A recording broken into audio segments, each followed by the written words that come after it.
తాకట్లో ఉన్న మీ బంగారాన్ని విడిపించి ఆ రోజు ఆన్లైన్ రేటుకి కొంటాం. Sharma gold company. నమస్కారం, వెల్కమ్ టు సుమన్ టీవీ. నేను గీతాంజలి. ప్రస్తుతం మనతో పాటు శ్రీచక్రపీఠం వ్యవస్థాపకులు, ప్రముఖ జ్యోతిష్యులు బ్రహ్మశ్రీ ప్రదీప్ జోషి గురువు గారు ఉన్నారు. వారితో మాట్లాడదాం. గురుగారు నమస్కారం అండి. గురుగారు, ఏప్రిల్ 27 ఆదివారం అమావాస్య, చైత్ర అమావాస్య. అంటే సాధారణంగా అమావాస్య 2-3 ఉంటాయి, ప్రత్యేకించి మంగళవారం కానీ ఆదివారం కానీ వస్తే చాలా విశేషం అని అంటూ ఉంటారు కదా. మరి ఈసారి ప్రత్యేకత ఏంటి? ఆ రోజున ఎటువంటి పరిహారాలు చేసుకోవాలి? ఆ రోజు వేటికి మంచిది? ఏ పనులు చేయాలి, ఏవేవి చేయకూడదో వివరించండి. తిథులలో పూర్ణ తిథులు అంటే తిథికి 5 రకాలైనటువంటి తిథులు ఉంటాయి. ఇది బాగా తెలుసుకోవాలి. జ్యోతిష్ శాస్త్ర పండితులకు మాత్రమే తెలుసు, కానీ మీ అందరు కూడా అర్థమయ్యేట్టు చెప్తాను. 5 తిథుల్లో 5 రకాలు ఉంటాయి. నంద, భద్ర, జయ, రిక్త, పూర్ణ. ఇవి 5 రకాల తిథులు. నంద తిథి అంటే పాడ్యమి, ద్వితీయ, తృతీయ, చతుర్థి, పంచమి. మళ్ళీ ఇట్లా కౌంట్ చేసుకోవాలి. నంద, భద్ర, జయ, రిక్త, పూర్ణ. పూర్ణ అంటే 5,000 రావాలి. 5,000 వస్తుంది పూర్ణ తిథి అని అర్థం. సో పూర్ణ తిథుల్లో మనకి ఏముంటాయంటే పంచమి, దశమి, పౌర్ణమి, అమావాస్య. ఈ 4 మాత్రమే పూర్ణ తిథులు. పూర్ణము అంటే అర్థం ఏంటి? కంప్లీట్నెస్ అని అర్థం. అందులోపల పర్వకాలము పూర్ణతిథులు. పూర్ణతిథుల్లో అమావాస్య, పౌర్ణమి, ఇవి 2 పూర్ణతిథుల్లో ఇంకా పర్వకాలం కింద లెక్క. ఎందుకోసం అంటే చంద్రుడు పూర్ణంగా ఉంటాడు పౌర్ణమి రోజు. 2వ రోజు చంద్రుడు పూర్తిగా లీనమైపోతాడు. లీనం అంటే మనకు కనబడడు, కాకపోతే సూర్యుడు చంద్రుడు ఇద్దరు ఒకే సరళ రేఖలకు వస్తారు కాబట్టి మనకి చంద్రుడు అగుపడడు. ఎందుకోసం అంటే సూర్యుడి యొక్క కాంతి చంద్రుడికి ఇటువైపే పడుతుంది కానీ ఇటు పడదు, కాబట్టి మనకి చంద్రుడు కనబడడు. కాబట్టి చంద్రుడు కనబడినటువంటి రోజు ఏమంటారు అంటే అమావాస్య అంటారు. సో అవాస్య అని అంటారు. అంటే అంటే కనబడకుండా ఆస్య ఉంటాడు అనే దానికి అమావాస్య అని పేరు. సో అమావాస్య రోజు పౌర్ణమికి అమావాస్యకి తేడా ఫస్ట్ తెలుసుకోవాలి. పౌర్ణమి రోజు ఏం జరుగుతుంది అని అంటే శక్తి ఉత్థానం జరుగుతుంది. పౌర్ణమి రోజు పాజిటివ్ ఎనర్జీస్ అన్ని కూడా వస్తాయి. పౌర్ణమికి ఏంటంటే వృక్షములు ఏం చేస్తాయనంటే పూర్తిగా ఎనర్జీని స్వీకరిస్తాయి. పౌర్ణమికి ప్రతి ఒక్క వృక్షం, అంటే వృక్షం అంటే ఏంటి, ప్రాణశక్తి ఉన్న ప్రతి ఒక్కరికి ఎనర్జీ వస్తుంది. అమావాస్య రోజు ఏమవుతుంది అని అంటే నెగిటివ్ ఎనర్జీ, అంటే అమావాస్య రోజు ఉన్న ఎనర్జీ మొత్తం నెగిటివ్స్ అన్ని కూడా పోతాయి. సో పౌర్ణమి ఏం చేయాలంటే పాజిటివ్ ఎనర్జీ పొందాలి, అమావాస్య రోజు నెగిటివ్ ఎనర్జీ మొత్తం పోగొట్టుకోవాలి. అందుకే అమావాస్య రోజు పితృతర్పణాలు చేయడం కానీ, నదీ స్నానం చేయడం కానీ ఒక నియమంగా చెప్తారు. సో ఇప్పుడు వచ్చేది ఏంటంటే ఆదివారము, అమావాస్య, అశ్విని నక్షత్రం. ఇది ఒక మంచి కాంబినేషన్. ఇది మనకి దేవి సప్తశతిలో ఒక శ్లోకం ఉంటుంది. భౌమాశ్విన్యాం మహాదేవి సన్నిధౌ జప్త్వా సిద్ధమంత్రో భవతి. అంటే దేవి అథర్వ శీర్షం అనే ఒక అద్భుతమైనటువంటి మంత్రం ఉంటుంది. భౌమ అశ్విన్యాం అంటే మంగళవారము అశ్విని నక్షత్రం వచ్చినప్పుడు ఎవరైతే దేవి అథర్వ శీర్షం చదువుతారో వాళ్ళకి అది సిద్ధి కలుగుతుంది అని ఒక చెప్పారు. అట్లాగే భానువారము అశ్విని నక్షత్రం. సో భానువారము అశ్విని నక్షత్రం వచ్చి అది ఆదివారం వచ్చినట్లయితే గనక ఆదివారం సూర్యవారం. అదేవిధంగా అమావాస్యకు కూడా సూర్యుడే అధిష్టాన దేవత అవుతారు. సో అశ్విని నక్షత్రం దేనికేనంటే అశ్విని దేవతలు, ఆరోగ్య సంపద కలిగించే అశ్విని దేవతలు. కాబట్టి ఈ అమావాస్యకు ఉండే ప్రత్యేకత ఏంటంటే ఎవరైతే తీవ్రమైనటువంటి అనారోగ్య సమస్యలతో ఇబ్బంది పడతా ఉంటారు, అంటే ఇక వాళ్ళకి మెడికల్ షాప్లకు పోయినా, అంటే ఎన్ని ల్యాబ్లకు పోయినా, ఎన్ని టెస్టులు చేయించుకున్నా డాక్టర్లు ఏమంటారు, ఏం లేదండి మీరు సైకలాజికల్గా ఏదో ఇబ్బంది పడుతున్నట్టున్నారు అని చెప్పి పంపిస్తారు. ద మేజర్ థింగ్ ఏంటంటే మనకి సైకలాజికల్ బాడీ. మనకి 5 శరీరాలు, మన శరీరంలో 5 శరీరాలు ఉంటాయి. ఒకసారి మనం పంచకోశ థియరీస్ కూడా మనం డిస్కస్ చేద్దాం. చాలా మందికి పంచకోశాలు అంటే ఏం తెలియదు. మనిషి అంటే ఇంతే అనుకుంటారు, ఇదే శరీరం అనుకుంటారు. కాదు, మనిషి అంటే 5 శరీరాలు కలిగినటువంటి వాడే మనిషి. మనిషికి 5 శరీరాలు ఉంటాయి, ఒక్క శరీరం కాదు. సో 5 శరీరాలని స్టిమ్యులేట్ చేసుకుంటేనే మనిషి ఆరోగ్యంగా ఉన్నట్టు, లేదంటే మనిషి సంపూర్ణంగా లేనట్టు అర్థం. అందులోపల ఒకటి ఏంటంటే అన్నమయ శరీరం, 2వది ప్రాణమయ శరీరం, 3వది మనోమయ శరీరం, 4వది విజ్ఞానమయ శరీరం, 5వది ఆనందమయ శరీరం. ఇప్పుడు 5 అనేసరికి ఏం కనపడింది? ఫుల్ హ్యాండ్ కనపడింది కదా. సో సంపూర్ణత్వం, ఆనందమయ శరీరము వరకు మనం రీచ్ అవ్వగలిగితే మనం సంపూర్ణంగా ఆరోగ్యంగా ఉన్నట్టు. అన్నమయ శరీరం అంటే ఒకటే, ఏమన్నా బాగున్నారంటే ఓకే ఓకే మంచిగా ఉన్నారులేండి.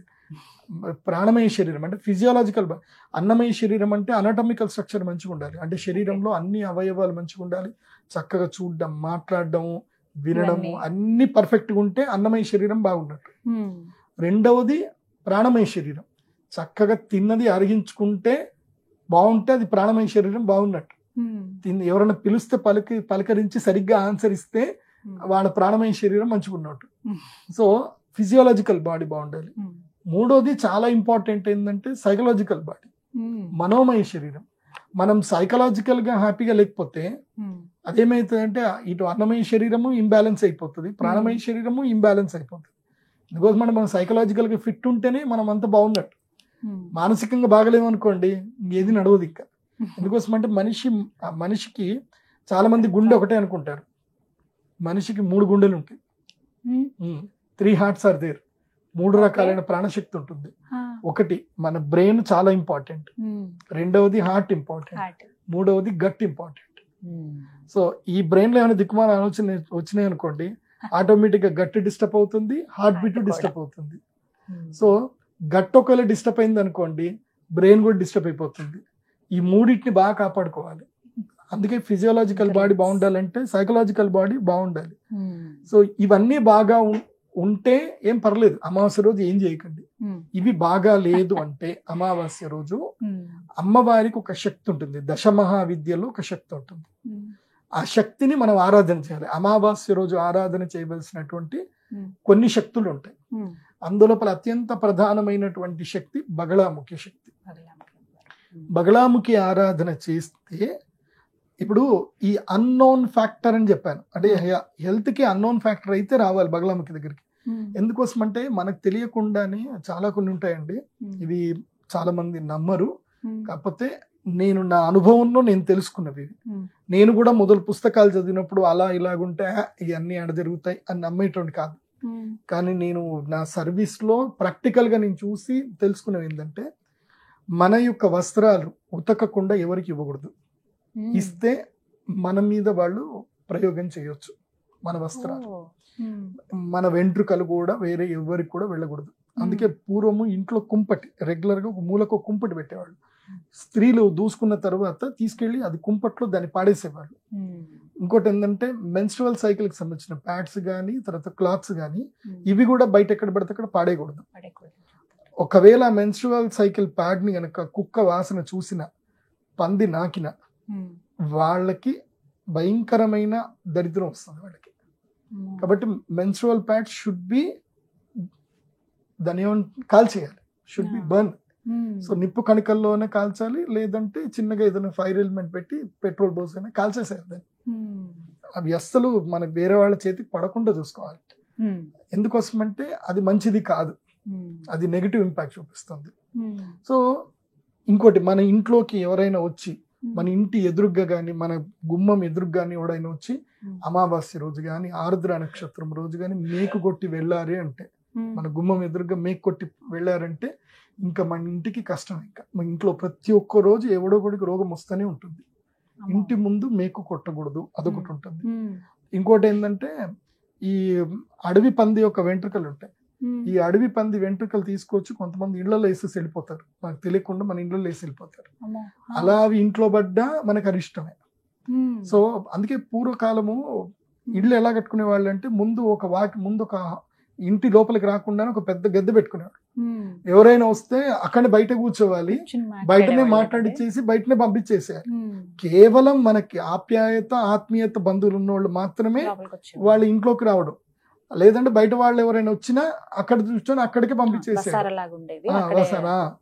సో పూర్వం అరుగులు ఉండేటివి, ఎందుకోసం అంటే దీనికోసం ఉండేవి, ఎవరిని పడితే వాళ్ళని ఇంట్లోకి రానియద్దు అని. అండ్ కొంతమంది పాదాలు ఉంటాయి, కొంతమంది ఐరన్ లెగ్స్ అంటారు, నిజం అది. పాదాలలో మనకి నక్షత్రాలలో కూడా పాదాలు ఉంటాయి. నేను నక్షత్ర సిరీస్ చెప్పినప్పుడు చెప్తాను, కాకపోతే ఇక అది మీరు పర్సనల్ గా తీసుకోవద్దు, కొన్ని ఉంటాయి. కొంతమంది పాదాలు ఉంటాయి. ఆ రకమైన వ్యక్తులు వాళ్ళ వాళ్ళు ఎవరి ఇంట్లో అడుగు పెట్టారు అనుకోండి, ఇది బాగా గుర్తుపెట్టుకోవాలి. ఎవరైనా మన ఇంట్లో ఒక కొత్త వ్యక్తులు అడుగు పెట్టగానే ఇంట్లో ఏదైనా సడన్ గా షాక్ సర్క్యూట్ అయ్యిందో, లేదంటే పాత్రలు కింద పడిపోవడమో, లేకపోతే ఇంట్లో ఏదైనా ఒక అలజడి వచ్చింది అని అనుకుంటే ఎస్ సమ్ నెగిటివ్ పీపుల్ మన ఇంట్లోకి వచ్చారు అనేది మనకు అర్థం. సో కొంతమంది నేను చూస్తూ ఉంటాను, మా చుట్టాల్లో ఒకళ్ళు ఉండేవాళ్ళు, ఆవిడ మా ఇంటికి రాగానే మా ఇంట్లో ఏదో గొడవ అయిపోయేది. నేను ఒక 2 రోజులు 3 సార్లు అబ్జర్వేషన్ చేశాను. తర్వాత మా అమ్మకి చెప్పా, అమ్మ ఆమె ఎప్పుడు మన ఇంటికి వచ్చినా మనకి గొడవలు అవుతూ ఉంటాయమ్మా, నువ్వు చూడు అని చెప్పా. అవునరా, ఆమె వచ్చింది అని అంటే ఏదో పంచాయతీ అవుతుంది అని చెప్పేసానంటే, అప్పుడు మా నాన్నకి చెప్తే మా నాన్న అన్నాడు, సరే ఈసారి ఆమె వచ్చినప్పుడు ఇంట్లోకి నువ్వు బయటికి వెళ్ళిపో, ఏదైనా గుడికి వెళ్తున్నావు ఏదో తీసుకెళ్ళిపో అని చెప్పారు. నేను అప్పుడు చిన్నప్పుడే నేను అన్నా ఆమెకి, నిన్ను జైలు వేస్తాను ఊరికే అనేటండి. నాకు ఎంత వయసు అప్పుడు 6 ఏళ్ళు 7 ఏళ్ళు అనేవాడిని. ఎందుకన్నా నాకు తెలియదు, కానీ ఆమె నిజంగా పోయి జైల్లో కూర్చుంది. ఆమె వల్ల మా కుటుంబానికి కొన్ని ఇబ్బంది కలిగాయి. సో అంటే ఇవన్నీ కూడా ఏంటంటే నెగిటివ్ ఇంపాక్ట్స్. వీటన్నిటిని మనం ఓవర్కమ్ చేయాలంటే మనకి దశమహావిద్యలో 3 శక్తులు ఉంటాయి. ఈ 3 అమ్మవారిని ఉపాసన చేయాలి. ఒకటి బగళాముఖి దేవి. బగళాముఖి దేవి ఆరాధన ఈజీగా ఉంటుంది, సింపుల్ గా అయిపోతుంది. బగళాముఖి ఆరాధన అమావాస్య రోజే చేసుకోవాలి. అమావాస్య రోజుల్లో అందులోనూ అశ్విని నక్షత్రం అమావాస్య వచ్చింది అనుకోండి, హెల్త్ కాంప్లికేషన్స్ ఉన్న వాళ్ళు, తర్వాత ఈ ప్రయోగాలు జరిగినవి అని అనుకున్న వాళ్ళు అమావాస్య బగళాముఖి పూజ చేసుకోవాలి. తెల్ల ఆవాలు, ఇప్ప పువ్వు, తర్వాత లవంగములు, తర్వాత హవిస్సు, ఇది నెయ్యితో ఈ యొక్క యాగం చేసుకోవాలి. చేసుకుంటే వాళ్ళకి నెగిటివ్ ఇంపాక్ట్ పోతుంది. తర్వాత అమ్మవారి యొక్క ప్రసాదము తీసుకోవాలి. పసుపు మాల ధరించాలి మెడలో, ధరిస్తే వాళ్ళకి ఆ నెగిటివ్ అంతా పోతుంది. 2వ మహాశక్తి ఏమిటంటే తారాదేవి. ఈమె తార అంటే తరణం, అంటే దాటడం, దాటడాన్ని తరణం అంటారు. సో తారాదేవి అంటే మిమ్మల్ని దాటిస్తుంది అని అర్థం, కష్టాల నుంచి బయటపడిస్తుంది. ఇప్పుడు కొన్ని రకాల కష్టాలు ఉంటాయి, మనం ఎవరి దగ్గరికి పోయినా చెప్పుకోలేము, పోయినా అవి సొల్యూషన్ దొరకవు. దానికి అమ్మవారే దిగొచ్చి ఏదో అద్భుతం జరిగితే తప్ప ఈ ప్రాబ్లం కి సాల్వేషన్ లేదు అని ఉంటాయి చూడండి. అలాంటి ప్రాబ్లమ్స్ కి మనము తారాదేవి దగ్గరికి వెళ్ళాలి.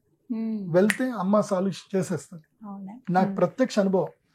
నాకు ఈ ప్రాబ్లం సాల్వ్ కాదు అని నాకు అర్థమైనప్పుడు నేను తారాతంత్రం చేసుకుంటా. తారాతంత్రం చేస్తే అమ్మ తీసేస్తుంది. అంటే వాళ్ళకి నెగిటివ్ జరగద్దు. అంటే ఇప్పుడు మన ఆత్మీయుల నుంచి మన గొడవ వచ్చింది అనుకోండి, మనం వాళ్ళకి ఏమీ కావద్దు. ఇప్పుడు సొంత అన్నదమ్ములే ఉంటారు, అక్క చెల్లెలే ఉంటారు, వాళ్ళ బుద్ధి బాగుండదు, కానీ వాళ్ళకి నెగిటివ్ జరిగితే మనకు కూడా బాధనే. సొంత పిల్లలు కూడా నెగిటివ్ చేసే వాళ్ళు ఉన్నారు. ఎన్ని చూడట్లేదు మనం. మొన్న మధ్య ఒక డీజీపీ గారిని సొంత భార్య చంపింది అని అంటున్నారు, మరి ఎంతవరకు వాస్తవం తెలియదు, కానీ భార్య పిల్లలే చంపారు అంటున్నారు. సో ఆయన చనిపోయింది అయితే వాస్తవం, మరి చంపింది ఎవరో తెలియాలి. కానీ సో ఈ వార్త వచ్చింది అని అంటే ఎంతో కొంత మరి ఏం జరిగింది అనేది కూడా తెలియదు కదా. సో మన వాళ్ళే మనకు శత్రువులు అవుతారు. అలా వాళ్ళు శత్రువులు అవ్వకుండా దూరం పోవాలి అంటే తారాదేవి తంత్రం, ఈ తారాతంత్రం చేయాలి. కానీ తారాతంత్రం చేయవలసినది కేవలం ఆరుద్ర నక్షత్రంలోనే చెయ్యాలి. వేరే నక్షత్రంలో చేస్తే ఉపయోగం పెద్దగా ఉండదు.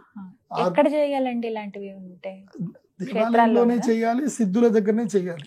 శ్రీచక్రం గురించి పూర్తిగా తెలిసిన వాళ్ళ దగ్గరనే చేయాలి. దశమహావిద్యల మీద పూర్తి అవగాహన ఉన్న వాళ్ళు చేయాలి. దశమహావిద్యల్లో చాలా మంది, కొంతమందికి ఏంటంటే, ఇప్పుడు ఇందాక నేను చెప్పాను ఉచ్చిష్టం అన్నా. ఉచ్చిష్టం అంటే అర్థం ఏంటి? ఎంగిలి అని అర్థం. ఉచ్చిష్టం అంటే ఎంగిలి అని అర్థం. వాస్తవంగా సంస్కృతిలో ఉచ్చిష్టం అంటే ఎంగిలి అని అర్థం. ఒక దగ్గర ఒక గ్రంథంలో కొటేషన్ ఉంది, ఉచ్చిష్టం మహానైవేద్యం అని పెట్టారు. ఉచ్చిష్టం అంటేనే అది మహౌషధం, మహదౌషధం అని పెట్టాడు. అంటే ఉచ్చిష్టం మహదౌషధం అని పెట్టాడు. తర్వాత ఇంకోటి ఏం చెప్పాడు? విసర్జితం సర్వౌషధం అని పెట్టాడు. విసర్జితం సర్వౌషధం అని పెట్టాడు. విసర్జితం అంటే మనం విసర్జించింది అన్నిటికీ ఔషధం అని చెప్పాడు. అది ఎప్పటికీ ఉండిపోతుంది, నిత్య ఔషధం. ఇది ఒక మామూలు సంస్కృతం నేర్చుకున్న దగ్గర పోతే విసర్జించింది ఔషధమా, సర్వ ఔషధం, ఇప్పుడు ఏం విసర్జించింది తినాలి అని చూసాడు అనుకో, దరిద్రం అది కదా. అదే బుద్ధివంతుడి దగ్గరికి వెళ్ళాడు అనుకోండి. ఎందుకోసమంటే పూర్వకాలము ఈ సంఘటన జరిగింది. వాస్తవంగా ఒక కథ మనం తెలుసుకోవాలి. ఒక పిల్లవాడు సంస్కృత విద్యాలయంలో నేర్చుకుంటూ ఉంటాడు. ఒక సంవత్సరంతో పాటు ఏమైంది, గురువు గారికి వేరే యాగానికి వెళ్లాల్సి వచ్చి, ఆ గురుకులంలో కొంచెం మెచ్యూర్డ్ ఉన్న పిల్లవాడిని ఏంటంటే సెలెక్ట్ చేసి, ఆ పిల్లవాడికి నువ్వు మొత్తం గురుకులం చూసుకుంటా ఉండు, నేను వచ్చే వరకు వాళ్ళకి పాఠాలు నేర్పియని పాఠంలో ఒక సీక్రెట్ నేర్పించారు. ఇది ఉదాత్త అనుదాత్త ప్లుత స్వరిత అనేటువంటిది వేదములో ఒక సీక్రెట్ ఉంటుంది. అంటే ఇప్పుడు భద్రం కరణే విష్ణునియామ దేవాః భద్రం పశ్యేమాక్షభిర్యజత్రాః స్థిరైరంగై స్తుష్టభాగం స్వస్తనోభిః వ్యశేమ దేవహితం యదాయుః అని ఈ మంత్రం చదివాను. అంటే ఈ యొక్క వాయిస్ లో పై పిచ్, హై పిచ్, లో పిచ్ ఇవన్నీ ఉన్నాయి. పూర్వకాలం ఏంటంటే వేదానికి శృతి అని పేరు. అంటే ఒక గురువు చెప్పింది విని శిష్యుడు పలకాలి. There is no return complexion, return లేవు.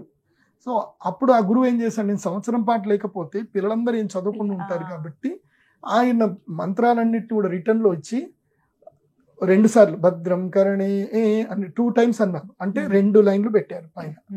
సో భద్రం కరణే అభిశృణుయామ దేవా, కొంచెం లో అన్నాను అంటే దాని కింద ఒక లైన్ పెట్టారు అనమాట. సో ఇలా ఉదాత్త అనుదాత్త ప్లుత స్వరిత అనేటువంటి 4 స్వరాలకి ఆయన సింబల్ పెట్టి వాడికి ఇచ్చేసి వెళ్ళిపోయారు. వీడేం చేశాడు, సంవత్సరం పాటు మొత్తం కూడా పిల్లలందరికీ నేర్పించేసి వీడు వచ్చేసరికి వీడు ఎంత తెలివైన పిల్లాడు అంటే మిగతా ఏవైతే స్క్రిప్ట్స్ ఉన్నాయో అవన్నీ బైహార్ట్ చేసేసుకున్నాడు. మంచి బైహార్ట్ చేశాడు, స్క్రిప్ట్స్ అన్ని బైహార్ట్ చేశాడు. పిల్లలందరికీ నేర్పించి గురువు ఆయన 10 సంవత్సరాలు నేర్పించాల్సిందంతా సంవత్సరం నేర్చేసుకున్నాడు ఈ పిల్లాడు. గురువు చాలా సంతోషపడ్డాడు. సంతోషపడ్డ తర్వాత కానీ నువ్వు ఈ 10 సంవత్సరాలు సంవత్సరం నేర్చుకున్నావు, కానీ ఈ 10 సంవత్సరాలు కూడా నువ్వు గురుకులంలోనే ఉండాలి. కాకపోతే నువ్వు విద్య ఒకటే నేర్చుకోవడం కాదు, సంస్కారం కూడా నేర్చుకోవాలి, అందులోపల కొన్ని లూప్ హోల్స్ కూడా నేర్చుకోవాలని చెప్తే ఇవన్నీ అవసరం లేదు, నాకు అంత వచ్చేసింది కదా, నాకు ఆల్రెడీ మంచి ఉద్యోగం నాకు వచ్చేసింది, మా అమ్మ నాన్న రమ్మన్నారు, నేను వెళ్ళిపోతున్నాను. గురువు ఆజ్ఞ లేకుండా వెళ్ళిపోతాడు. వెళ్ళిపోయిన తర్వాత ఏం జరుగుతుంది, కొన్ని రోజుల తర్వాత ఇతడి పరిస్థితి ఎలా ఉంటుంది అని అంటే చినిగిపోయిన బట్టలు వేసుకుంటాడు. అంటే చినిగిపోయిన బట్టలు అంటే ఒక రకమైన బట్టలు వేసుకుంటాడు అనమాట. వేసుకొని తర్వాత ఎక్కడైతే ఎంగిలి ఉంటాయో అవి తింటా ఉంటాడు అనమాట. ఒకసారి ఒక పెద్ద మహాసభ జరిగినప్పుడు రాజుగారు అందరినీ పిలుస్తారు. ఇతని పేరు చాలా గొప్ప పేరు, పిలుస్తారు. ఇతను వచ్చి సభాస్థల్లో కూర్చుంటాడు. వెరైటీగా పట్టుబట్టలు వెరైటీ బట్టలు కట్టుకొని కూర్చుంటాడు అనమాట. ఇతని దగ్గర వాసన వస్తూ ఉంటుంది, జిడ్డు వాసన వస్తూ ఉంటుంది. కూర్చుంటే ఎందుకో సరే అని చూస్తారు. అంటే అందరిలో అతను ఒక వ్యతిరేకంగా అనిపిస్తున్నాడు. సరే అని తర్వాత సభాస్థలిలో ఒక్కొక్కళ్ళు వాళ్ళ ప్రజెంటేషన్ వచ్చినప్పుడు ఎవరి ప్రజెంటేషన్కి రాజు ఇంప్రెస్ కాడు, కానీ ఇతను వచ్చి వేదం చదువుతూ ఇంప్రెస్ అయిపోతాడు. ఏం చదువు, ఎంత జ్ఞానం అని చెప్పి ఇంప్రెస్ అయిపోతాడు. ఇంప్రెస్ అయిపోయిన తర్వాత సరే ఇతను ఒకసారి కలవాలి అని చెప్పి మంత్రి గారు చెప్తారు, ఇతను పర్సనల్గా నేను కలవాలి, ఇతని మీద ఒక కన్నేసి ఉంచండి అని చెప్పేసారంటే సరే అని సభ జరుగుతూ ఉంటుంది. అందరూ భోజనాలు చేస్తూ ఉంటారు. భోజనాలకి రాజుగారు ఏం చేస్తారంటే అందరికీ భోజనాలు చేసినప్పుడు దక్షిణ ఇవ్వడం ధర్మం. ఒక్కొక్క బంగారు కాయిన్ అందరికి ఇస్తూ ఉంటారు. ఆయన ఆలోచన బంగారు కాయిన్లు ఇస్తా ఉన్నాడు, కానీ ఈయన ఎక్కడున్నాడు అని చూస్తూ ఉన్నాడు. ఎందుకోసమంటే ఈయన స్పెషల్ కదా, దొరకట్లే, ఇతను కనబడట్లే. ఈయన ఎక్కడ పోయారు వెతకండి అని అంటే గురుగారు ఈయన బయట కూర్చున్నాడు, భోజనం చేయకుండా కూర్చున్నాడు. అంటే ఏమైంది, మనం ఆయనకి మర్యాదలు తక్కువ చేసామంటే లేదండి ఇతను ఈ అందరు భోజనాలు అయిన తర్వాత తింటాను అన్నాడు. అంటే అవునా, సరే కలుద్దామని తీరా చూస్తే అందరు భోజనాలు అయిపోయి తిందామని పోయేసరికి ఈ భోజనానికి విస్తారాకులు ఏవైతే తీసి పడేశారో ఆ విస్తారాకులో ఉండే వడలు అవన్నీ కూడా ఒక దగ్గరికి వేసుకొని అవి తినడం స్టార్ట్ చేస్తాడు.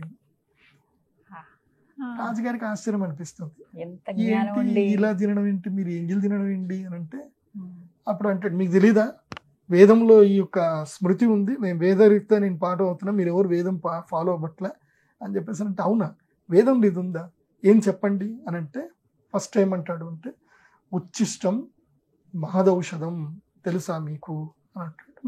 సరే అది రెండోది ఏంటి అంటే మృతవస్త్రం పవిత్రం, మృతవస్త్రం పవిత్రం అని ఉంది, అది తెలుసా మీకు అంటే మంచిదే, ఓకే.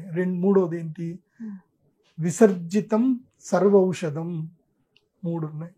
సో ప్రపంచంలో అత్యంత పవిత్రమైనవి ఈ 3 వస్తువులు అని చెప్పి ఒక శ్లోకం చెప్తారు. సరే దానికి మీరేం చేస్తున్నారు, మీరేం అర్థం చేసుకున్నారు చెప్పండి అంటే మృతవస్త్రం పవిత్రం కాబట్టి నేను శ్మశానం దగ్గర ఉంటాను, ఎవరైతే చనిపోయినటువంటి వాళ్ళ మీద వస్త్రాలు ఏవైతే ఉంటుందో చంపేటప్పుడు వాళ్ళ మీద వస్త్రాలు మొత్తం తీసి వాళ్ళు ఎలా పుట్టారో అలాగే వాళ్ళని కాల్చేస్తారు, కాబట్టి వాళ్ళ మీద నుంచి వస్త్రాలు తీసి పక్కన పడేస్తారు, కాబట్టి అవి నేను కలెక్ట్ చేసుకొని అవే వేసుకుంటున్నాను, కాబట్టి నేను పవిత్రుణ్ణి అంటాడు. ఏంటి మృత వస్త్రం పవిత్రం కాబట్టి చచ్చిపోయిన వాళ్ళ మీద ఉండే వస్త్రాలు పవిత్రం అని అర్థం చేసుకున్నాడు. రాజుగారికి అర్థమైపోయింది. సరే రెండో దానికి ఏం చేస్తున్నారు అంటే ఉచ్చిష్టం మహదౌషధం అన్నారు కదా, కాబట్టి ఉచ్చిష్టం ఎంగిలి చేసింది ఔషధం. కాబట్టి ఇప్పుడు వీళ్ళందరూ ఎంగిలి చేసిన నేను తింటున్నాను కాబట్టి ఇది మహదౌషధము అని నేను తింటున్నాను అంటాడు. రాజుగారు నవ్వుతారు. సరే ఆ మూడోది ఏందో చెప్పండి అంటే, అది నాకు ఎందుకో జుగుత్సాకరంగా ఉంది కాబట్టి నేను దాన్ని పాటించట్లేదు అని అంటాడు. ఏది విసర్జితం మహదౌషధం, సర్వౌషధం, దాని లాజిక్ నాకు ఇంకా తెలియలేదు అని చెప్పేసి అంటాడు. అప్పుడు రాజుగారు అంటారు, అయితే మీరు గురుద్రోహం చేశారన్నమాట అంటాడు. మీరు గురుద్రోహం చేసినట్టున్నారు అని అంటాడు. నేను మా గురుద్రోహం చేయడం ఏంటంటే, మీరు ఎన్ని సంవత్సరాల విద్యాభ్యాసం చేశారు అంటే, నేను 1 సంవత్సరమే చేశాను. మీరు 10 సంవత్సరాల విద్య 1 సంవత్సరం అభ్యాసం చేశారు కాబట్టి మీకు ఇది పొరపాటు జరిగింది. మీరు గురువు దగ్గర పూర్తిగా నేర్చుకోలేదు. కాబట్టి నేను చెప్పేది వినండి. ఫస్ట్ దానికి అర్థం చెప్తాను. మృతవస్త్రం పవిత్రం అంటే అర్థం ఏంటి అంటే, చచ్చిపోయిన సాలిపోయి మనకి ఇదేంటి పట్టుపురుగు ఉంటుంది కదా, పట్టుపురుగు ఏం చేస్తుందంటే ఈ పట్టు నాది అని చెప్పి నేను ఇల్లు కట్టుకుంటున్నాను పట్టు మొత్తం వేసుకుంటుంది. తన చుట్టూ తానే ఒక వలయాన్ని చుట్టుకుంటుంది. చుట్టి అంత రెడీ అయిపోయింది, ఇంకా నేను హ్యాపీ, నేను బయటికి వెళ్తాను అని అనుకునే లోపల అది బయటికి వెళ్ళడానికి సంస్కారమే ఉండదు. అందుకోసమంటే చుట్టూ తాను పట్టు అల్లిక చేసేసింది కాబట్టి బయటికి వెళ్ళడానికి తనకు తానే బంధనం చేసుకుంటుంది. తర్వాత ఏం చేస్తాడు, బట్టలు వేసేవాడు ఏం చేస్తాడు, ఆ పట్టు గుడ్లు మొత్తం కూడా తీసుకెళ్లి సలసల కాలుతున్న వేడి నీళ్ళలో వేసేస్తాడు. ఆ వేడి నీళ్ళలో అది బయటకు వెళ్లకుండా చచ్చిపోతుంది. చచ్చిపోయిన తర్వాత దాని మీద ఏ పట్టు వస్త్రం తయారు చేయడానికి ఏ పురుగైతే ఆస్కారమైందో దాని మీద కనీస కృతజ్ఞత లేకుండా తీసుకెళ్లి బయట పడేస్తాడు. ఇది కోళ్ళకి, పావురాలకి, పక్షులకు పడేస్తాడు. తర్వాత దాంతో ఏం చేస్తారు, పట్టు వస్త్రం తయారు చేస్తారు. సో మృత వస్త్రం పవిత్రం అంటే అర్థం ఏంటంటే, పట్టు వస్త్రం పవిత్రమైంది అని అర్థం.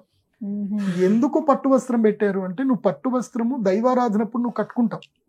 దైవారాధనప్పుడు పట్టు వస్త్రం కట్టుకున్నప్పుడు నీ ఆలోచన ఏమి ఉండాలంటే, ఏ పట్టు పురుగైతే ఇది నాది నాది నాది అనుకొని అల్లుకున్నది తనదే, తనకి బంధనం అయింది అంటే, నువ్వు నీ జీవితంలో వీళ్ళు నా వాళ్ళు, ఇది నాది ఇది నాది అనుకొని వాళ్ళ కోసం జీవితం మొత్తం నువ్వు త్యాగం చేస్తే, నువ్వు చచ్చిన మరుక్షణము గంట లోపల తీసుకెళ్లి నీ శవం కాల్చేస్తారు, నేను బయట పడేస్తారు, నేను ఇంట్లో కూడా ఉంచుకోరు నిన్ను. సో అలాంటిది నువ్వు ఎంత సంపాదించినా దాన్ని వాళ్ళు అనుభవిస్తారు తప్ప నీకు రెస్పెక్ట్ చెయ్యరు. కాబట్టి నువ్వు జీవిత కాలంలో నువ్వు స్మరించవలసింది భగవంతుణ్ణి. ఆ ఆలోచన నీకు రావాలంటే పట్టు పురుగును చూసి నేర్చుకో అని చెప్తారు.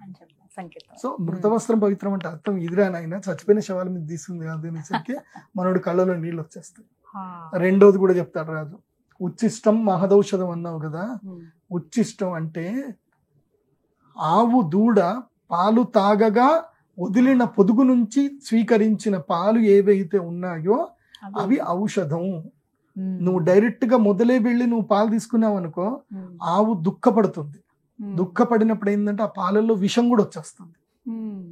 అది విషం. దూడ వెళ్ళి ఎంగిలి చేసింది, పొదుగును ఎంగిలి చేస్తుంది. ఆ తర్వాత నువ్వు తీసుకో పాలు, అప్పుడు నీకు అమృత పాలు వస్తాయి, ఇన్నే వస్తాయి. అందుకే గంగి గోవు పాలు గరిటెడైనను చాలు అంటారు. కొన్నే పాలు వస్తాయి, అవే పాలు నీకు ఔషధం. సో పాలు ఎన్ని తాగాలంటే ఇన్నే తాగాలి, లీటర్లు తాగకూడదు. సో అది కూడా దేశవాళీ ఆవు నుంచి ఇంతే తాగాలి. సో అది భగవంతుడికి ఔషధం అభిషేకం చేసి తీసుకోవాలి. సో ఉచ్చిష్టం అంటే ఇదిరా నాయన, అందరూ ఎంగిల్ తీసి పాడేసింది కాదురా, నువ్వు ఎక్కడికి నుంచి నేర్చుకున్నావు, నువ్వు గురువుకి నువ్వు మోసం చేశావు. సరే మంచిది, మూడోది చెప్పండి అని అంటే, విసర్జితం సర్వదౌషధం. సర్వదౌషధం అంటే ఎప్పటికీ నిలిచిపోయే ఔషధం, అది విసర్జించింది. ఏంది అని అంటే, ఒక తేనెటీగ కొన్ని 100 కిలోమీటర్లు తిరిగి ఎన్నో రకాల పుష్పాల నుంచి మకరందం సంగ్రహించి అది మకరందాన్ని, తేనెను విసర్జిస్తుంది. ఒక దగ్గరకు వచ్చి తేనె తయారు చేసుకుని అది విసర్జిస్తుంది తేనె. సో అది సర్వదౌషధం. అది నువ్వు 1000 ఏళ్ళు పెట్టుకో, ఎప్పటికైనా పెట్టుకో, అది సర్వదా ఔషధం, అందరికీ ఔషధం మళ్ళీ. కాబట్టి తేనె అనేటిది దివ్య ఔషధం. అందుకే సంస్కృతంలో శ్లోకం చెప్తాడు, మధువాత ఆరుతాయతే మధుక్షరంతి సింధావ మార్ధ్వీ ఈర్ణ సందౌషధి మధునక్తముదౌషధి మధున పార్థివగం రజహ అని చెప్పేసి ఆ శ్లోకాన్ని సరిగ్గా డీకోడ్ చేస్తే మధు అంటే తేనె దివ్య ఔషధం అని చెప్తారు. అప్పుడు అతను రాజు కాళ్ళు పట్టుకుంటాడు. కాళ్ళు పట్టుకుంటే, అది కాదు, నువ్వు నీ విద్యాభ్యాసం కంప్లీట్ చేయలేదు, నువ్వు ఇక్కడ నుంచి వెళ్ళి మళ్ళీ నీ గురువును కలువు, అప్పుడు నువ్వు చదివిన చదువుకి నీకు విలువ ఉంటుంది, విచక్షణ లేని విద్య నిరర్థకము అని. దానికే ఇప్పుడు ఎందుకు ఇదంతా చెప్తున్నాను అంటే, తారాతంత్రములో మనము తారా గాని చిన్నమస్తా తంత్రంలో పూజ చేసేటప్పుడు ఏం చేస్తారు అంటే పంచమకారాలు అని అంటారు. పంచమకారంలో అంటే మద్యము, మత్స్యము, మాంసము, ఇంకా ఏవేవో చెప్పి అవి పెట్టాలి అని అంటారు. తప్పు. పంచమకారాలు అంటే అవి కాదు. సో అది ఏందో సరిగ్గా అర్థం చేసుకోవాలి. అర్థం చేసుకోకుండా నేను ఆల్కహాల్ పెడతాను, పెద్ద బ్రాండ్ పెట్టి పూజ చేస్తాను, మాంసము చేపల్ని కోసి అమ్మవారికి నైవేద్యం పెడతాను, మద్యం పోస్తాను, మాంసం చేస్తాను అంటే తప్పది. పంచమకారాలు దశమహావిద్యలకు కాదు, అది కాదు. పంచమకారాలు శ్రేష్టమైనవి. సో అవి ఏందు అనేది నేను చెప్తాను. కాకపోతే అవి సీక్రెట్స్ అన్నమాట. అవి మనకి శారదా తిలక తంత్రము మంత్ర మహోదధి అనేటువంటి పుస్తకములో ఈ దశమహావిద్యలు చెప్పారు. అవి ఎక్కడున్నాయి కూడా చాలా మందికి తెలియదు. దశమహావిద్యలు అంటారు, చాలా మందికి తెలియదు. కాబట్టి ప్రతి ఒక్క శక్తిని ఆరాధించే పద్ధతి గురుముఖత వెళ్ళాలి. నోటికి పంచమకారాలు అంటే మద్యం, మాంసం అదని చెప్పేసి పోకూడదు. ఇంకోటి హఠయోగ ప్రదీపికలో ఉంటుంది, గోమాంసం భక్షయ నిత్యం అని ఉంటుంది. ఏంటి గోమాంసం భక్షయ నిత్యం? ఏమర్థమైంది మీకు కామన్ గా? అంటే గోమాంసం తినాలి అని అర్థమైంది.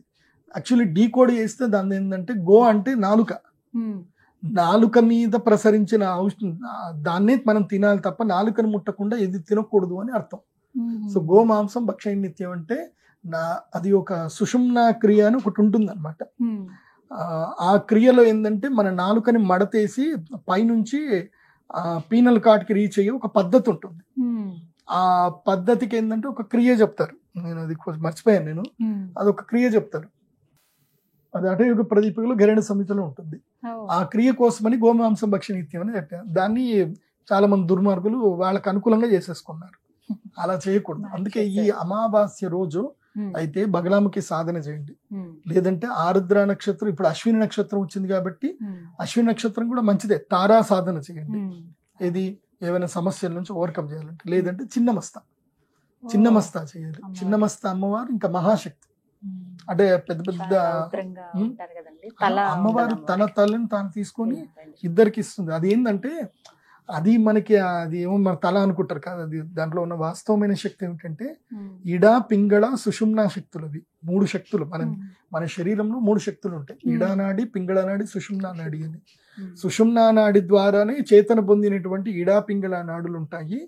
ఆ ఇడా, పింగళ నాడుల యొక్క చైతన్య శక్తిని సుషుమ్నా నాడికి అందించడమే ఈ పద్ధతి అని చెప్పడమే చిన్నమస్తా దేవిది. అది అందరూ పిచ్చి పిచ్చిగా అనుకుంటారు. కుండలిని శక్తిని సరిగ్గా తెలుసుకోవాలి. సంస్కృతము పర్ఫెక్ట్ గా నేర్చుకోవాలి. అమరకోశం నేర్చుకోవాలి. నవసర్గగతే మాఘే నవశబ్దో నవిద్యతే. మాఘము అంటే మాఘ కావ్యం మొత్తం కూడా చదవాలి. కిరాతార్జునీయం మొత్తం చదవాలి. కిరాతార్జునీయం చదవకుండా మాఘము అంటే అర్థం ఏంటంటే శిశుపాల వధ తరువాత ఇంకోటి ఏంటి హర్ష నైషధం, కుమార సంభవం, కిరాతార్జునీయం. ఇవన్నీ చదివితే మనకి సంస్కృత జ్ఞానం పరిపుష్టి వస్తుంది. ఆ తర్వాత రామాయణము, మహాభారతం, శ్రీమద్ భాగవతం కూడా చదవాలి. ఇవన్నీ చదవాలంటే జీవితకాలం కష్టపడాలి. అమ్మవారి అనుగ్రహం వల్ల నేను అన్ని పేజీలు అయితే తిరిగేసాను. కాబట్టి ఈ దేనికైనా పెద్దగా అవగాహనతనం ఉండాలి. అవగాహన లోపంగా ఏ పనులు చేయకూడదు. గురుముఖత చేయాలి. నా అదృష్టం బాగుంది, మాకు మంచి గురువులు దొరికారు. సో నేను ఏది అడిగినా వాళ్ళు అనుగ్రహిస్తారు, నాకు అది దొరికిపోతాయి. సో మెయిన్ గా మా గురువులు శ్రీ శ్రీ శ్రీ సత్యాత్మ తీర్థ శ్రీపాదుల వారు, తర్వాత కంచకామకోటి పీఠాధిపతులు శ్రీ విజయేంద్ర సరస్వతి స్వామి వారు. వారే నాకు PhD సర్టిఫికేట్ వాళ్ళ చేతితో నాకు అనుగ్రహించారు. సో ఎక్కడికి వెళ్ళినా మంచి గురువులు దొరుకుతా ఉన్నారు. ఇంకా మెయిన్ ఏంటంటే నా జీవిత కాలంలో నాకు స్వయం ప్రతిపత్తిగా దొరికినటువంటి మహావతార్ బాబాజీ గారు, తర్వాత నాకు రుద్రశూలం ప్రసాదించినటువంటి హిమాలయ గురువులు. కాబట్టి వీళ్ళందరూ ఉన్నారు.